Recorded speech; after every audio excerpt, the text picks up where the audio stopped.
لیکن یہاں پر ایک حکمت کی بات کہ ہم نے کہا غیبت ایک جگہ پہ کرنا حرام، اور اس قدر حرام ہے کہ معصوم نے فرمایا اس کی مثال ایسے ہے جیسے خانہ خدا میں اپنے محرم کے ساتھ زنا کرے۔ غیبت کا اتنا بڑا گناہ ہے، لیکن معاشرہ کتنے مزے سے غیبتیں سنتا ہے، کتنے مزے سے۔ اللہ یہ مثالیں کیوں دیتا ہے؟ کیونکہ مثال جب تک تعلق اس کا جسم سے نہ ہو نا، ہمیں بری نہیں لگتی۔ آپ بولو ایک بندے نے گناہ کیا، اچھا مثلا جھوٹ بولا، آپ بولتے اچھا جھوٹ بولا۔ ایک مومن نے غیبت کی، اچھا غیبت کی ہے، لیکن وہیں پہ بولو فلاں بندے نے زنا کیا ہے، تو ہمارا منہ پھٹ جاتا ہے، کیونکہ ہماری نظر میں زنا بڑا گناہ ہے، کیونکہ یہ گناہ جسمی گناہ ہے۔ غیبت کا تعلق کیونکہ جسم سے نہیں ہے، کیونکہ ہمارا وجود مٹیریل ہے، جب تک چیزیں جسمی نہ ہوں ہمیں بری نہیں لگتی۔ اب خدا مثال بھی کون سی دے رہا ہے؟ جسمی مثال دے رہا ہے، تاکہ زیادہ سے زیادہ تجھے غیبت کیا لگے؟ بری لگے۔ فرمایا بالکل ایسے ہے جیسے خانہ خدا میں کوئی کیا کرے؟ بدکاری کرے۔ اب اس کا تصور اپنے ذہن میں لاؤ، کیونکہ جب معصوم مثال دیتے ہیں تو فوراً آپ کے ذہن میں کیا آتا ہے؟ تصور آتا ہے، ذہن تمثیل بناتا ہے، تصویر بناتا ہے کہ واقعاً کوئی خانہ خدا میں ایسا بدترین گناہ کر رہا ہے۔ تو فرمایا زنا اپنا غیبت نہ کیا کرو۔ اب آپ تصور کریں، آپ مسجد میں آ گئے، ایک آدمی خدا نخواستہ غیبت کر رہا تھا، تو یہ تصور کرو، اب اس کو تمثیل دو کہ آپ مسجد میں آئے اور مسجد میں کوئی بندہ زنا کر رہا ہے، کتنا برا لگے گا آپ کو؟ یا اسے مارو گے یا مسجد سے نکال دو گے۔ اگر غیرت کی بالکل کمی ہو تو مسجد سے خود باہر چلے جاؤ۔ فرمایا اگر کسی کو غیبت سے روک نہیں سکتے، کم از کم غیبت والی محفل میں بیٹھا نہ کرو، سوسائٹی تباہ و برباد ہو جاتی ہے۔ لیکن وہی غیبت جس کا کرنا اتنا برا تھا، 3 جگہوں پہ اس غیبت کا کرنا ثواب تھا۔ ہم نے کہا کوئی رشتے کے لیے بیٹی کا پوچھنے آئے، فلاں لڑکا کیسا ہے، تو اگر اس کی برائی آپ کو پتا ہے تو اس باپ کو بتاؤ تاکہ اس کی بیٹی کا زندگی خراب نہ ہو۔ کوئی مومن بزنس کرنا چاہتا ہے، اپنے پارٹنر کے بارے میں آپ سے پوچھ رہا ہے، اگر آپ کو اس کی کوئی پوائنٹ پتا ہے تو اسے بتاؤ تاکہ اسے بزنس میں نقصان نہ ہو۔ اگر کوئی مظلوم اپنا درد بتانے آئے کہ فلاں بندے نے میرے اوپر ظلم کیا ہے، تو اس کے من کو ہلکا کرنے کے لیے اس کا درد سنو، یہ ثواب ہے، کیونکہ تم مظلوم کے من کو کیا کر رہے ہو؟ ہلکا کر رہے ہو۔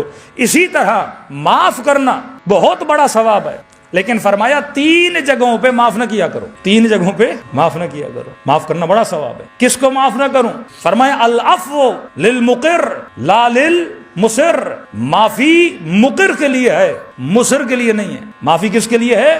مقر کا مطلب جو اقرار گناہ کرے، اس کے لیے معافی ہے۔ کسی نے پوچھا نا میرے معصوم سے کہ مولا یہ اتنے بڑے ظالم گزرے تھے، خدا ہر شے پہ قادر ہے، کیا خدا ان کو معاف کر دے گا؟ امام نے کہا معاف تو تب کرے گا نا جب معافی مانگیں گے، اور معافی مانگنے کے لیے اللہ جب تک توفیق توبہ نہ دے تب تک کوئی توبہ ہی نہیں کرتا۔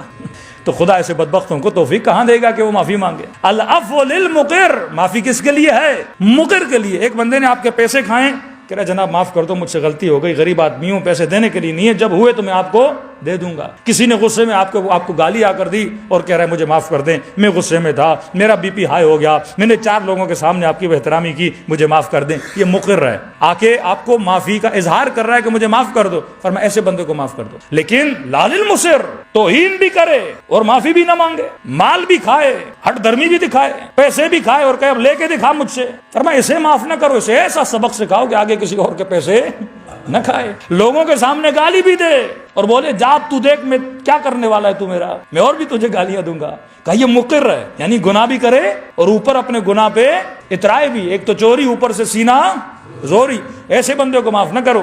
جنگ بدر میں ایک بندہ آیا رسول خدا کے مقابلے میں، اب نبی کے صحابیوں نے اس کو پکڑا اور لے کر آیا نبی کے سامنے، یا رسول اللہ یہ ہمارے مقابلے میں جنگ لڑ رہا تھا، اب ظاہر کافر تھا، اب سزا دینی تھی۔ اس نے رسول کے سامنے ہاتھ جوڑی، یا رسول اللہ غلطی ہو گئی، آگے سے میں آپ کے مقابلے میں نہیں آؤں گا، آگے سے میں مسلمانوں سے جنگ نہیں لڑوں گا، آگے سے یہ غلطی نہیں کروں گا، آگے سے توہین نہیں کروں گا۔ نبی نے کہا ٹھیک ہے معافی مانگ رہا ہے تو کیا کرو، اسے چھوڑ دو۔ چھوڑ دیا۔ پھر ہوئی جنگ احد، پھر بدبخت آیا مسلمانوں کے مقابلے، اتفاق سے قسمت اس کی اتنی بری، پھر پکڑ لیا اس کو۔ اب جیسے رسول کو دیکھا پھر وہی ڈرامے بازی، معاف کر دیں غلطی ہو گئی، اگلی بار نہیں آؤں گا۔ نبی نے کہا معافی مقر کے لیے ہے، مصر کے لیے نہیں ہے۔ اسی وقت اس بدبخت کو کیا کر دو، واصل جہنم کر دو۔ تو معافی اس بندے کے لیے نہیں ہوتی۔ ایک آپ کے نوکر نے ایک بار غلطی سے چوری کر لی، اب کہہ رہا ہے صاحب جی غلطی ہو گئی، آگے سے نہیں کروں گا۔ ہاں آپ نے کہا ٹھیک ہے، پھر آپ نے کل دیکھا پھر چوری کر دی۔ ایسے بندے کے لیے معافی ہے ہی نہیں۔ اور معصوم کی حدیث بھی ہے کہ مومن ایک سوراخ سے 2 دفعہ ڈسا نہیں، فرمایا وہ مومن ہی نہیں ہے۔ ایک بندہ غلطی کرا کہ نہیں میں نے معاف کر دیا، بھائی جناب آپ کو نقصان دیا ہے، نہیں معصوم نے فرمایا معاف کر دو، پھر اس کو معصوم فرماتی ہے بے وقوف آدمی ہے جو بار بار معاف کیے جا رہا ہے، یہ عقل مند نہیں ہے۔ سوسائٹی اس طرح ڈیولپ نہیں ہوتی۔ ہاں معافی ایک بار ہوتی ہے، 2 بار ہوتی ہے، لیکن بار بار ایک بندہ غلطی کر رہا ہے، فرمایا اس کے لیے معافی نہیں ہے۔ صلوات پڑھے محمد وآل محمد پر۔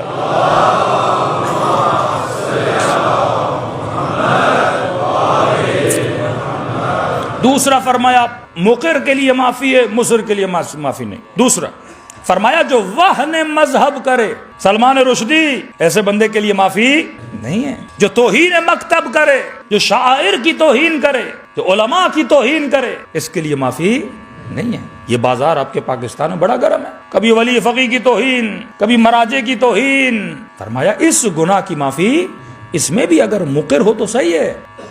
وہن مذہب اس کی بڑی سختی ہے۔ مولا کا اپنا بندہ، جو مولا کے، میں نے شاید واقعہ سنا تھا، مولا کے مجلسوں میں آ کے بیٹھتا تھا، خطبے سنتا تھا، نجاشی گلی سے آ رہا تھا، چند دوستوں نے بولا کہ آ جاؤ، دوستوں کے ساتھ چلا گیا، بیٹھ کے شراب پی لی، بازار میں آیا، غلط باتیں کرنے لگا، اس کو پکڑا گیا، امیر المومنین کو کہ مولا معاف کر دے اپنا۔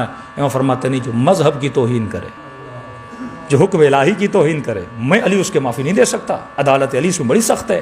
100 کوڑے لگائے، بندہ زنا کرے اور پکڑا جائے، اس کے لیے معافی نہیں ہے، سزا ہے۔ شراب پیے اور مارکیٹ میں گھومے پھر کے مولا معاف کر دو، نہیں، تم نے حدود الہی کو پار کیا ہے۔ ہاں تنہائی میں کسی نے نہیں دیکھا، چلو اللہ سے معافی مانگ لو، لیکن اگر پکڑے گئے تو اس کے لیے معافی قطعاً نہیں ہے۔ معاف کیسے کرے جو حدود الہی کو پامال کرے؟ یہ واقعہ تو آپ نے سنا ہوگا نا، حبشی غلام کالے رنگ کا پکڑ کے لائے، علی اس نے چوری کی ہے، اب گواہ نہیں تھے۔ امام نے کہا تو نے چوری کی ہے؟ اس نے کہا جی مولا۔ عاشق امیر المومنین بھی تھا۔ امام نے کہا دیکھ دوبارہ پوچھ رہا ہوں، 3 بار اگر اقرار کر دیا تو حد جاری کر دوں گا۔ مطلب مولا اسے ایک راستہ بتا رہے تھے کہ اگر تم نے معافی مانگنی ہے جا کے مانگ۔ کہ مولا آپ کے سامنے جھوٹ کیوں بولوں؟ صحیح ہے اس کے پاس گواہ نہیں امیر المومنین، لیکن میں اقرار کر رہا ہوں میں نے کیا کی ہے؟ چوری کی ہے۔ پھر پوچھا، پھر اس نے کہا جی امیر المومنین میں نے چوری کی ہے۔ امام نے کہا اب تو حد جاری کرنی پڑے گی۔ امام نے اس کی انگلیوں کو کاٹا۔ عاشق علی، ایک طرف نجاشی جو سزا کی وجہ سے علی کو چھوڑ کے امیر شام سے جا کے ملا، دوسری طرف یہ غلام کالے رنگ والا، 4 انگلیاں کٹی، انگلیاں ہاتھ میں لے کے بازار میں آیا۔ ایک منافق تھا، اب اس نے کہا کیونکہ علی نے سزا دی، علی کے قصیدے بڑے پڑھتا تھا، جا کے اس کو کیا کروں، ٹیز کروں، ٹوکوں، بولوں تو علی کے بڑے قصیدے پڑھتا تھا۔ اچھا علی نے تیری انگلیاں کاٹ دی، تو جگہ جگہ علی کی باتیں کرتا تھا، علی نے تیری انگلیاں کاٹ دی۔ اب بھرے بازار میں بار بار اسے کیا کر رہا تھا؟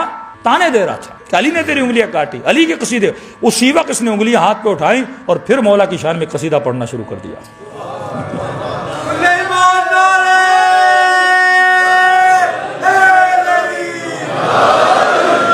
لمبی، اس کا ایک لمبا قصیدہ ہے جو آج بھی تاریخ میں موجود ہے کہ میرا مولا وہ ہے جو اپنی عدالت جب نافذ کرتا ہے تو یہ نہیں دیکھتا کہ دوست ہے یا دشمن ہے۔ علی کی عدالت کے، علی کے علم کے، علی کے بچوں کے سارے قصیدے اس نے پڑھنا شروع کیے۔ یہی منافق پھر دوڑا دوڑا امیر المومنین کے پاس، مولا مسجد میں بیٹھے تھے، کہ علی جس کی انگلیاں کاٹی ہیں نا، اب وہاں پہ اس کو تنگ کیا، یہاں آیا مولا علی کو تنگ کرنے کے لیے کہ علی آپ کا محبوب، آپ کا عاشق اس نے امام نے کہا چوری کی تھی، کہ علی انگلیاں کاٹنے کے بعد بھی آپ کے قصیدے پڑھ رہا ہے، اس بیچارے کے آپ نے انگلیاں کاٹ دی، وہ تو اب بھی قصیدے پڑھ رہا ہے۔ امام نے کہا کیا کہہ رہا ہے؟ اس نے کہا یا علی یہ پورا قصیدہ پڑھ رہا ہے کہ یہ میرے مولا کی عدالت ہے، یہ علی کا شرف اور علی کا کرم ہے، علی جب عدالت کرتے ہیں تو یہ نہیں دیکھتے کہ اپنا ہے یا غیر ہے۔ جب یہ کہنا تھا تو امیر المؤمنین امام حسن کو کہا کہ حسن ہاتی امک الاسود، کربلا میں حسین نے ہر کو بھائی کہا، امام نے کہا حسن اپنے چچا کو لے کر آ، جس کی انگلیاں کاٹی ہیں، امک الاسود، اس کالے غلام چچا کو، لفظ چچا استعمال، جا اپنے چچا کو لے کر آ۔ امام حسن جاتے ہیں، غلام کو لے کر آتے ہیں، اور جیسے مولا کے سامنے آتا ہے امام فرماتے ہیں کیا سن رہا ہوں کہ میں نے تیری انگلیاں کاٹی اور پھر بھی علی کی فضیلت میں قصیدے پڑھ رہا ہے۔ ارے لوگوں کو سزا دینے کے بعد وہ تو علی کے مقابلے میں کھڑے ہو جاتے ہیں، علی کے در کو چھوڑ کے امیر شام کی طرف چلے جاتے ہیں، تو کیسا ہے کہ میں نے سزا بھی دی ہے اور میرے قصیدے بھی پڑھ رہا ہے؟ یہاں پہ جھوم کے کہتا ہے کہ مولا علی قد خالت حبک لحمی و دمی، علی تیری محبت کو خدا نے میرے خون اور گوشت میں ملا دیا ہے۔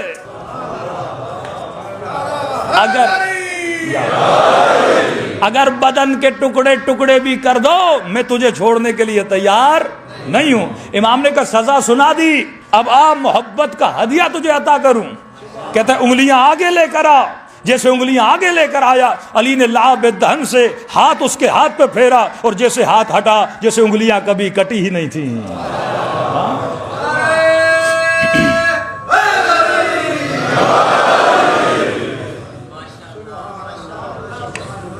بارہ دیگر صلوات پڑھے محمد والا